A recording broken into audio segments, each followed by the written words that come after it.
Bonjour à tous, cette semaine je vous présenterai une brève introduction sur l'évolution des techniques de construction de l'Antiquité à nos jours. Les techniques de construction regroupent l'ensemble des méthodes et procédés utilisés pour édifier des bâtiments et des infrastructures. Elles incluent la préparation du terrain, le choix des matériaux, les fondations, l'assemblage des structures ainsi que les finitions. Ces techniques évoluent constamment grâce aux innovations technologiques visant à améliorer la durabilité, la sécurité et l'efficacité énergétique des constructions. L'architecture maya est intimement liée à l'idée qu'il se faisait du cosmos. Les peuples de Mésoamérique emploient des outils de pierre pour extraire et tailler un calcaire tendre et abondant. Dans l'ensemble de l'Amérique précolombienne, la roue est ignorée. Ces handicaps n'empêchent pas la construction de hauts et solides bâtiments en forme de tours étagées aux pierres géantes parfaitement ajointées.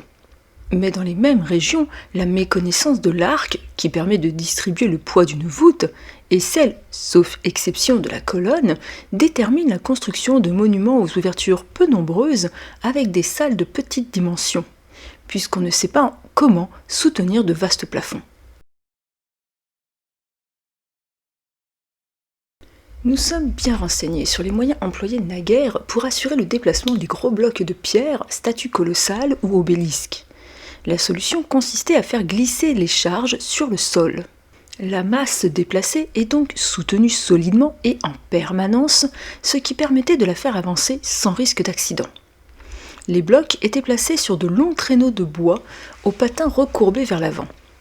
Des porteurs d'eau déversaient des jarres devant les patins afin de rendre le sol glissant, permettant de contrôler la trajectoire du traîneau. Ces traîneaux, lourdement chargés, étaient tirés par des hommes au moyen de cordes fixées à l'avant de l'engin. Les Égyptiens utilisaient également des attelages de bœufs pour acheminer les blocs depuis les carrières. La glissière pouvait être disposée sur une pente, soit naturelle ou sommairement aménagée, ou réalisée sur une longue distance. Des pentes artificielles réalisées en terre et en briques crues permettaient d'acheminer le bloc jusqu'à son emplacement définitif sur le monument. C'est ce que nous appellerons un petit peu plus loin un échafaudage lourd. Les blocs arrivaient sur le chantier grossièrement équarris et étaient taillés une fois disposés à leur emplacement définitif. Ils étaient tirés jusqu'à un solide échafaudage horizontal conçu avec de la terre à sa partie inférieure, puis des briques crues. Cet échafaudage devait être au niveau de l'assise des blocs et entourer tout le monument. Contrairement aux chantiers modernes, l'échafaudage ne s'adossait pas directement à l'édifice. Il existait, en avant du parement de pierre, une tranchée d'environ 1 mètre de largeur. Cette tranchée permettait aux constructeurs de vérifier la régularité de la pose des blocs, leur alignement. Elle permettait également l'évacuation des éclats de pierre lors de leur taille. Une fois le gros œuvre achevé, les blocs présentaient en parement des bossages qu'il fallait ensuite enlever en procédant au ravalement des parois. Ces ravalements s'effectuaient de haut en bas, au fur et à mesure du démontage de l'échafaudage. Pour les temples, les phases de finition, ravalement et décoration, étaient réalisées à l'aide d'échafaudages de bois légers, hauts de 10 à 20 mètres. Les temples étaient placés de préférence au sommet d'une colline et tournés vers l'est. Les sols étant rarement plats, ces derniers devaient être nivelés. Les fondations sont faites en un conglomérat irrégulier. La brique crue et la pierre brute étaient utilisées pour les constructions modestes. Pour les édifices monumentaux, la pierre était taillée. À partir du VIe siècle, les Grecs importent du marbre de Naxos et de Paros. La brique cuite n'est employée qu'à partir du 1er siècle après Jésus-Christ. Les constructions sont recouvertes de stuc pour dissimuler les briques. Pour protéger le bloc pendant son transport et la construction, on laissait une fine couche protectrice qui n'était ciselée qu'une fois le bloc mis en place. Ces blocs pesaient souvent plusieurs tonnes et ont nécessité des inventions pour pouvoir être transportés. Chaque bloc pouvait être enserré dans une roue individuelle en bois. Il pouvait également être tracté par des bœufs. Le transport des charges les plus lourdes se pratiquait au moyen d'un amaxa, chariot à 4 roues d'environ 3 à 3,50 m de long. Il avait l'avantage d'une capacité accrue de résistance à la pression de la charge, d'une surface de service plus grande et d'une stabilité propre à l'arrêt. L'amaxa est muni d'un timon entraîné par un couple de bœufs. Les Grecs avaient spécialement aménagé des voies pour ce type de transport. À Dolkios, un chemin guidé d'allées subsiste grâce auquel des navires pouvaient traverser l'hymne de Corinthe par voie terrestre sur des amaxas. Un texte de Leusis relate le transport de tambours de colonnes vers 330 avant notre ère depuis les carrières du Pentélique jusqu'à Eulésis. Chaque tambour pesait environ 7 tonnes et demie. Les carrières se trouvant en contrebas, la descente des blocs sur le versant assez abrupt de la montagne, vers l'actuelle Képhissia et le Pédion, se faisait à l'aide d'un traîneau freiné par câble glissant sur un chemin aménagé. Une fois au bas de la pente, la prise en charge sur les 35 km de la plaine restant jusqu'à Eleusis se fit sur un char attelé. Pour soulever les blocs, les Grecs n'utilisaient pas la méthode égyptienne du plan incliné. Des cavités étaient pratiquées dans les blocs afin d'assurer une prise à de grosses pinces. Tous les édifices grecs furent construits à l'aide de treuils, de poulies et de divers instruments de levage. Parmi les machines de levage se trouvait le tétracolos, un levage à pelant, ou la chèvre à 3 pieds avec palan. Chaque bloc est posé par une machine sur l'assise inférieure, puis mis en place au moyen de rouleaux et de pinces. Les artisans commencent à mettre en place les blocs des 2 extrémités, puis terminent en mettant en place le bloc du milieu qui calera le tout. Ensuite, ils polissent l'assise et préparent les cavités destinées à recevoir l'essellement de l'assise suivante. Les blocs sont scellés par des crampons et des attaches diverses. Du plomb en fusion était coulé autour des tenons de bronze ou de fer pour les assujettir fermement et éviter que l'air et l'humidité ne fassent rouiller le métal ou ne le dilatent. Les héritages grecs et étrusques ont influencé les Romains et les ont conduits à utiliser la pierre de taille. L'assemblage des blocs taillés dans le tuf, soit régulièrement, surnommé le opus quadratum, soit irrégulièrement, l'opus silicum, était réalisé par des tenons, des agrafes, des crampons scellés en métal. Lorsque ces blocs étaient de grande taille et donc lourds, l'emploi de tenons n'était plus nécessaire. Les pierres sont simplement posées les unes sur les autres par empilement. Toutefois, cette technique présentait des inconvénients. Les Romains utilisaient le palan qui permettait de déplacer et de soulever des blocs de pierre de plusieurs dizaines de tonnes. Mais le levage et l'assemblage de tels monolithes laissaient des traces sur leur surface, car il fallait aménager des gorges ou des saillies nécessaires à une préhension et une manipulation par cordage, sans danger pour les hommes et les matériaux. L'essor de la construction romaine fut consécutif à la découverte technique de l'opus caementicum, c'est-à-dire l'appareillage à base de ciment assurant le blocage parfait et définitif des blocs entre eux. La maçonnerie consistait, pour l'élévation des murs, à construire un coffrage en planche à l'intérieur duquel on coulait le mortier, alternativement avec des couches de pierre de rebut, des éclats inutilisables, répandus à l'aide d'une pelle jusqu'à la hauteur nécessaire.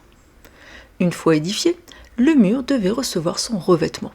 On employait des moellons ou des briques suivant les époques. Les 2 types d'appareillage par moellon étaient l'opus incertum, qui assemblait de petits moellons irréguliers posés un à un, ou l'opus reticulatum, qui utilisait des petits blocs réguliers imitant les mailles d'un filet formant un quadrillage. L'autre type d'appareillage, l'opus latericium, était constitué de briques sur lesquelles les enduits tenaient aisément, ainsi que les moulages décoratifs. La brique cuite fut alors le matériau le plus employé. À Rome, les basiliques sont construites pour la plupart en briques, en parement, avec blocage intérieur en opus vitatum ou opus listatum, appareil formé de moellons de tuf alternant avec des arases de briques pour les basiliques à déambulatoire. Ces parements étaient dissimulés à l'intérieur par le décor et à l'extérieur par un enduit. L'entrée dans le nouveau millénaire avec Auguste se fit dans la grandeur par l'emploi du marbre qui changea la physionomie de Rome. Les Romains ont également inventé les arches et la voûte en berceau. Dès le IIe siècle avant notre ère, la voûte en berceau a permis de renoncer progressivement aux charpentes en bois, non seulement coûteuses, mais de plus propagatrices d'incendie. Les murs érigés sous coffrage, en pierraille mêlée au mortier, devenus beaucoup plus résistants, permettaient une autre couverture de toit qui pouvait ne plus être uniquement plate. L'abandon de la technique de la charpente a fait diminuer l'importance du système portant, fondé sur la colonne et son entablement. Les colonnades ne disparurent pas pour autant.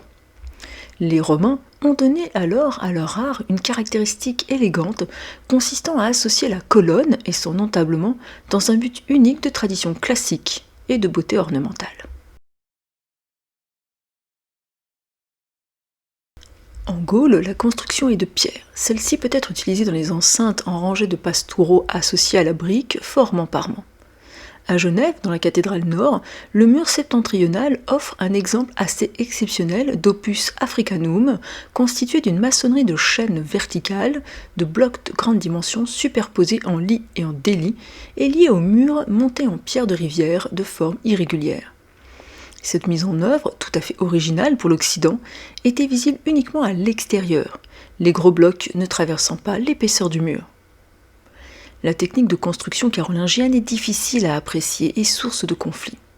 Le panorama qui reflète les moyens financiers mis en œuvre n'est pas homogène.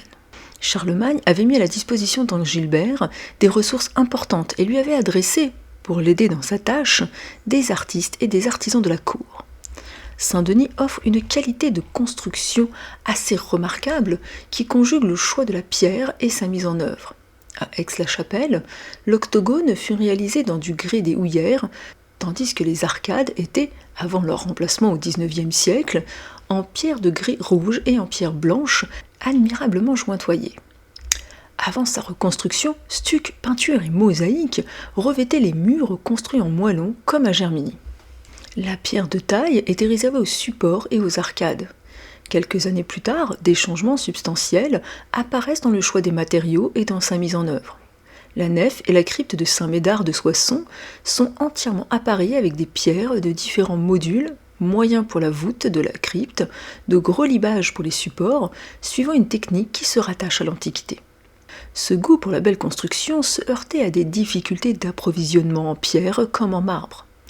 La récupération sur des monuments antiques devint fréquente au premier temps du christianisme et prit une dimension supplémentaire à l'époque carolingienne. À compter de l'époque romane, les architectes se tournent vers la pierre de taille, surtout pour les grands édifices. Cette technique soulève la question de l'approvisionnement et donc des carrières. Les belles carrières exploitées par les Romains ont été abandonnées et souvent oubliées. Évêques et architectes se livrent à des enquêtes pour les retrouver. Finalement, nombre d'entre elles seront des exploitations nouvelles. À l'époque, elles sont encore à fleur de terre. Plus tard, il faudra créer des mines. La qualité et la taille de la pierre sont liées. Conséquence, le tailleur de pierre doit fabriquer de nouveaux outils, plus résistants et adaptés aux matériaux. Simultanément, le mortier s'améliore. Une eau chaude grasse à prise lente qui permet de lancer des voûtes sur de larges vaisseaux et qui présente l'avantage d'une certaine élasticité remplace le mortier romain. La construction gothique est liée à d'importants progrès techniques. Les corps de métier vont se développer, mais surtout se perfectionner sous le joug des architectes. On constate qu'en 1140, lors de la construction du chevet de Saint-Denis, une étape importante fut franchie. Pour aboutir au résultat souhaité, le style nouveau exigeait la mise au point de nouvelles techniques. Le tout-pierre fait son apparition. Les architectes décident de construire des bâtiments plus larges et plus hauts. Le génie de ces hommes fut de réduire le besoin en pierre en faisant disparaître le blocage intérieur afin d'utiliser la pierre sur les deux parements. Face à la multiplication des chantiers, les maîtres d'œuvre et les maîtres d'ouvrage se penchent sur le coût des édifices. Il est indispensable, pour diminuer les dépenses, de réaliser des économies de matériaux et de main-d'œuvre. Cette économie de matériaux aboutit, au cours du gothique rayonnant, à réduire le monument religieux en une carcasse de pierre où les vides l'emportent sur les pleins. Au cours de cette période, l'emploi de métal devient plus fréquent. Dans le vaisseau de Saint-Quentin, des tirants métalliques ont été tendus de mur à mur au-dessus du tas de charges, à la retombée des ogives. Ils furent supprimés dans le chœur et le sanctuaire au cours de la seconde moitié du XIXe siècle, puis dans la nef après la Première Guerre mondiale. Lors des bombardements de la Seconde Guerre mondiale, les voûtes avaient résisté en grande partie à l'ouest, mais s'effondrèrent à l'est, là où les tyrans n'existaient plus. Une autre invention du XIIIe siècle vint au secours des architectes, la fenêtre châssis. Indépendante de la maçonnerie, la baie pouvait être élargie à la dimension de la travée aussi bien en largeur qu'en hauteur. Contrairement au gothique qui se concentre sur des méthodes de construction nouvelles et aussi magnifiques que possible, les architectes de la Renaissance reviennent aux anciens modèles. Leurs principales sources d'inspiration furent les formes et structures de l'Antiquité, telles que les bâtiments grecs et romains. Les architectes s'appliquèrent à les réinterpréter et à les améliorer à l'aide de méthodes innovantes. L'idée des dômes, des arcs et des poteaux antiques a été reprise, développée et étendue. Le dôme de la cathédrale de Florence, réalisé par Filippo Brunelleschi, se révèle un véritable chef-d'œuvre d'ingénierie. Afin de garantir la stabilité du bâtiment et d'atteindre des dimensions impressionnantes, Brunelleschi utilise entre autres un double dôme en coque et une chaîne d'anneaux spéciale pour répartir les charges de manière appropriée. Le pont de Rialto à Venise remplaça un pont en bois en 1591. Il repose sur des fondations composées de 12 000 pieux en chêne. L'architecte Antonio da Ponte imposa un pont d'une seule travée qui permit d'améliorer l'écoulement du trafic sur le grand canal très fréquenté.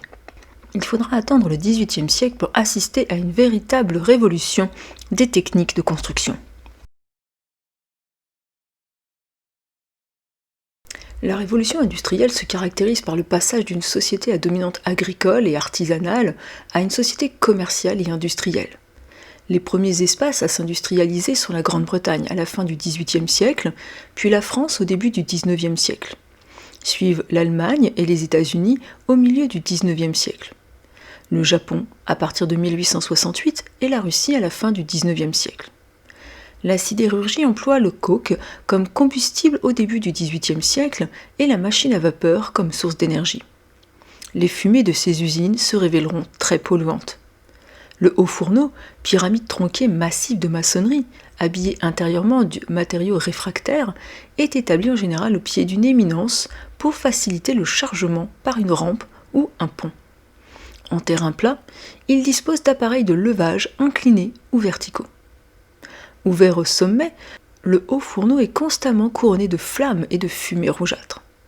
Les machines soufflantes des hauts fourneaux, longtemps actionnées par des roues à eau, le sont désormais par des machines à vapeur.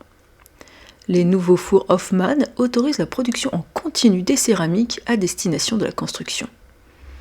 Le 24 février 1839, William Otis invente la pelle à vapeur. Les multiples usages de la pelle mécanique passent par la réalisation des terrassements et tous les travaux de génie civil. Dans les années 1920, les véhicules à chenilles style bulldozer se développent et sont employés pour creuser des canaux et lever des barrages de terre.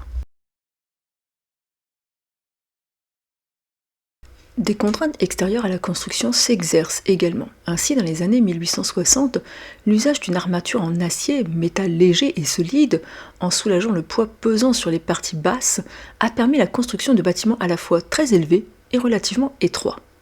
Cette solution, cependant, aurait été sans application sans le perfectionnement considérable d'un dispositif d'élévation mécanique des charges, l'ascenseur. Les ascenseurs des premiers gratte-ciel n'autorisaient que la montée aux étages, et non la descente qui devait se faire par les escaliers. Le système mécanique était disposé dans une architecture de poutres et de cornières métalliques permettant les ajustements par rapport aux gros œuvres. La sécurité était assurée par des panneaux grillagés fixés constituant la cage d'ascenseur. En 1852, Elisha Otis dote l'ascenseur d'un système de limitateur de vitesse, déclenchant un système appelé frein parachute, stoppant la cabine et assurant la sécurité des personnes en cas de rupture du câble. Dès 1864, l'ingénieur français Félix Léon Hédoux invente l'élévateur hydraulique.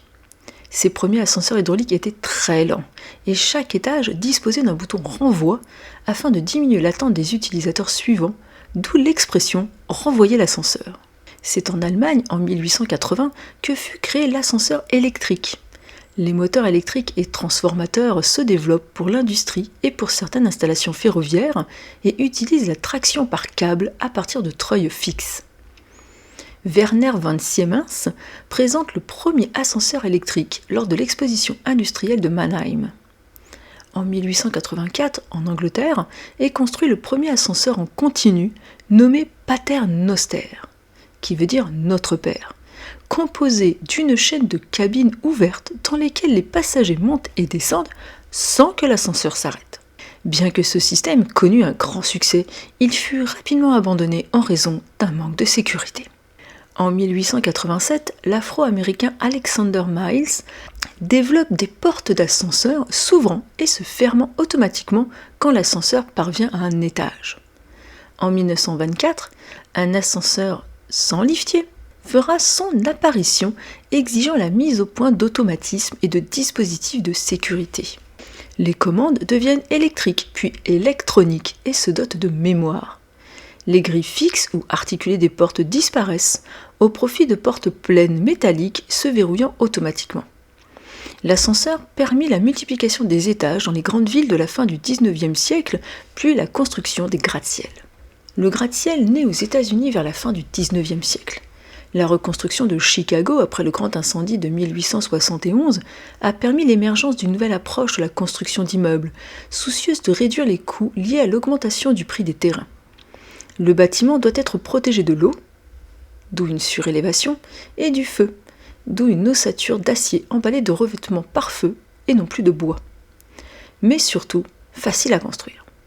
William le baron Jenney élabore un système de structure interne sur lequel repose tout l'édifice, le mur extérieur n'étant plus porteur. Il est difficile de dire quel fut le premier gratte-ciel de l'histoire.